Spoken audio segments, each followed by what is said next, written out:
Hello, my name is Warren Peach. I'm the Director of Operations for the Texas Flying Legends Museum, and I'd like to welcome you here today. Appreciate your visit.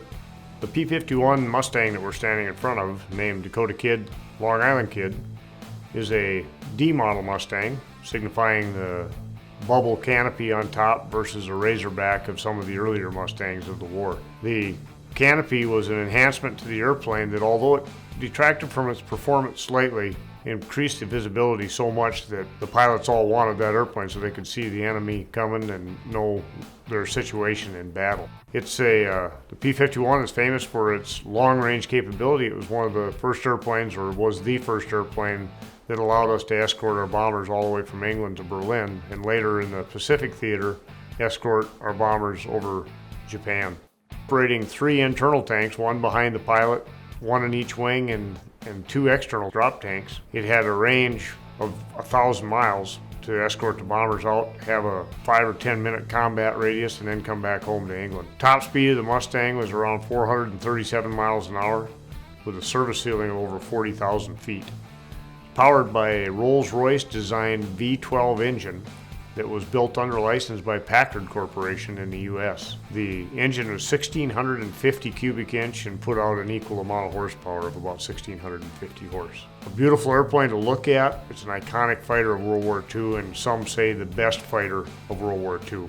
Every fighter has a different purpose. This airplane was originally designed for the British RAF as a ground attack airplane with an Allison engine in it, and the British modified it with one of their Rolls-Royce Merlin engines, creating the high altitude capable machine that you see here now. This airplane is painted in the colors of Noble Peterson from North Dakota.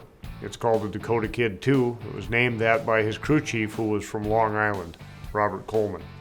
When Bob Coleman painted Dakota Kid on the side of Noble's first Mustang, Noble insisted that he paint Long Island Kid underneath it to signify his crew chief. Both of those gentlemen have passed away now, but both of them had a chance to ride in this airplane as a restoration, and in fact Noble used to ride with us to air shows on a regular basis and spend hours on the ramp telling people about his time in the war.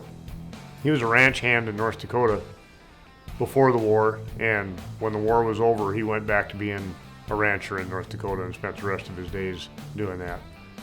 He was a very interesting man, very soft-spoken.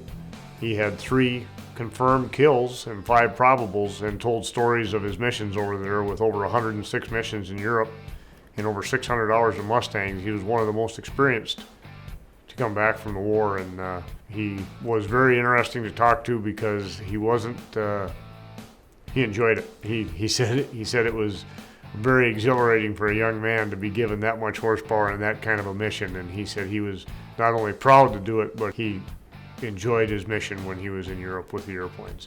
The P-51 has 6 50 caliber Browning machine guns in it, 3 in each wing, and the ammo belts in there are about 9 yards long, which led to a saying that some people have heard probably, is I gave him the whole 9 yards. If you would line up behind the enemy and pull the trigger and hold it until you were out of ammo, you gave him all 9 yards of ammunition.